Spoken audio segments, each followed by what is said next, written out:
الله يا الله يا الله الله يا الله يا الله الله يا الله يا الله الله يا الله يا الله بسم الله الرحمن الرحيم الحمد لله رب العالمين والصلاة والسلام على رسول الله Muhammad sallallahu alayhi wasallam.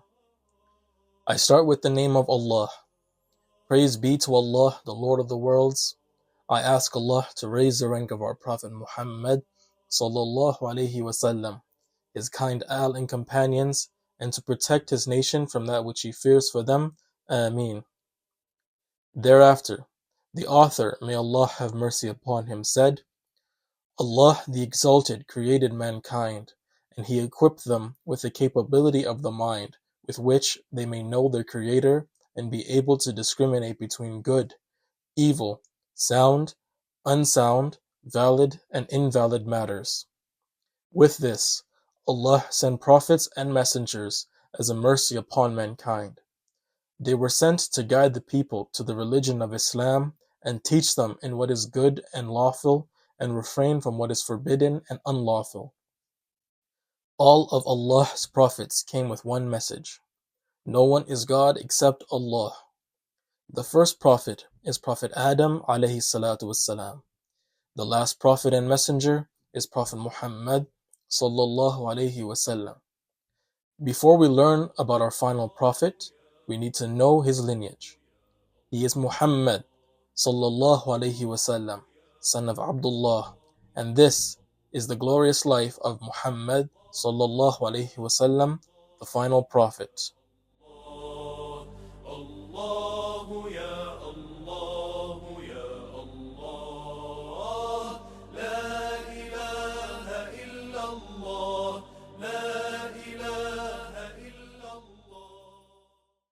After living for a time in Palestine, Prophet Ibrahim alayhi salatu wassalam and his wife Sarah headed towards Egypt. At the time of their arrival in Egypt, a tyrannical king, Pharaoh, was in power. So the Pharaoh mentioned here isn't the Pharaoh of which was living during Prophet Musa alayhi salatu wassalam's time. Rather, Pharaoh is the title of any king of Egypt. It is not specific only to the Pharaoh who lived during the time of Prophet Musa or Prophet Yusuf's time alayhi salatu wassalam. This man used to coerce the beautiful married women who entered his land to commit adultery with him. Prophet Ibrahim alayhi salatu wassalam knew of the terrible practice of this Pharaoh. He told Sarah, "If this tyrant knows that you are my wife, he will take you away from me by force. If he asks you, tell him that you are my sister."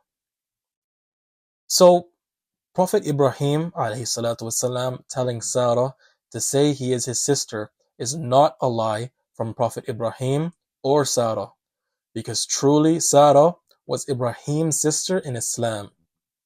We are all connected through our religion. As Muslims, we are all brothers and sisters in Islam. Knowing this, we must also know that the prophets are incapable of lying or dishonesty. Allah protects them from lying or from the slip of the tongue.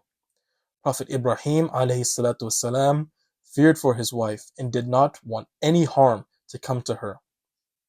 To protect her, he told her to tell Pharaoh that he is his sister so that this Pharaoh will not bring any harm to Sarah.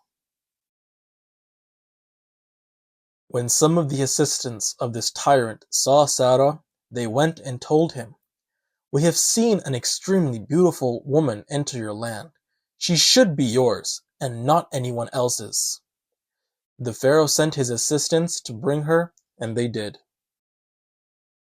When Prophet Ibrahim alayhi salatu wasalam learnt about that, he started praying, as is the case with pious Muslims who resort to prayer in times of hardship. So, it is sunnah or recommended during times of hardship to pray and seek refuge from Allah. The prophets would do this during times of hardship, so we should follow them in this practice. May Allah protect us. When Sarah entered the Pharaoh's quarters, he could not hold himself back. Because of his ill manners, the Pharaoh stretched his hand lustfully towards her. However, his hand became paralyzed.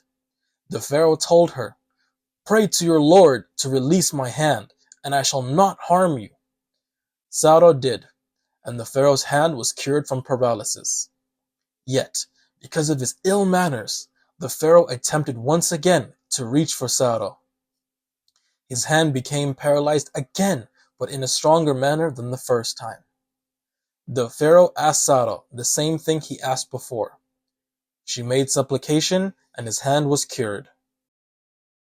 The Pharaoh attempted a third time, and his hand froze much more severely than the first two times. The Pharaoh said to Sarah, "Make supplication to your Lord to restore my hand, and I swear I will not attempt again." Sarah made supplication, and the Pharaoh's hand was restored. So Allah answered Prophet Ibrahim (AlayHis prayer and supplication. By the will and power of Allah, He protected Sarah from this Pharaoh, and in doing so, Allah made this Pharaoh experience a pain of which he didn't learn his lesson from until the third time it happened. Then the Pharaoh called the assistant who brought Sarah to him and told him, "Take her away. You brought a devil to me and not a human. Take her out of my land. Give her Hajar as a gift and let her go." So, after trying 3 times to advance on Sarah and failing, the Pharaoh was left dumbfounded and wanted Sarah gone. And upon demanding her leave, he gave Sarah a slave woman by the name of Hajar or Hagar in English. When Prophet Ibrahim (AlayHis saw Sarah, he ended his prayer and said, "Tell me your news." She said, "Good news. Allah held back the hand of that vulgar man, and we came back with a servant." Hajar was a beautiful and intelligent woman. Sarah reached the age of menopause after having been barren. As a side note, it wasn't until later Allah gave Sarah the ability to have a child named Ishaq (AlayHis the second son of Ibrahim. Sarah gave birth to Ishaq when she was at the old age of 90 years old. After a certain period of time, out of her selflessness, Sarah gave Hajar to Prophet Ibrahim (AlayHis as a gift. According to the rules given to Prophet Ibrahim (AlayHis he could lawfully have sexual intercourse with the female slave he owned. Prophet Ibrahim (AlayHis had intercourse with Hajar, and she gave birth to Ismail, the first son of Ibrahim. The name Ismail means the obedient to Allah. Calling Ismail the bastard son of Prophet Ibrahim (AlayHis is a blasphemous statement. Ismail was a legitimate son of Prophet Ibrahim (AlayHis for the intercourse that Prophet Ibrahim (AlayHis had with Hajar was Islamically lawful. Prophet Muhammad (AlayHis said to his companions, "When you conquer Egypt, pay good attention to and treat its people well, because they have a blood tie to me." The Prophet (AlayHis meant that the relationship between the people of Egypt and the Arabs is tied to Hajar, who came from Egypt, with her being the mother to all Arabs who are from the children of Prophet Ismail (AlayHis). Imam Muslim related this hadith. Inshallah, we will talk about this further in detail later. Prophet Ibrahim (AlayHis) left Egypt and went to a land called Bi'r Saba. Then he went to an area between Ramlah and Ilyat, all in Palestine. Some Muslim scholars said that Sarah did experience some jealousy after Hajar gave birth to Ismail. Sarah was pious but not a prophet. Allah ordered Prophet Ibrahim (AlayHis) to separate these two dear women. Prophet Ibrahim (AlayHis) complied and took Hajar and his son to Mecca. وسبحانه وتعالى أعلم وأحكم, and Allah knows best.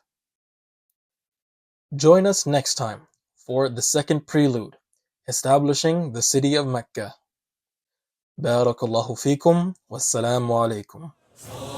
من نشوات الحال قول الوفاء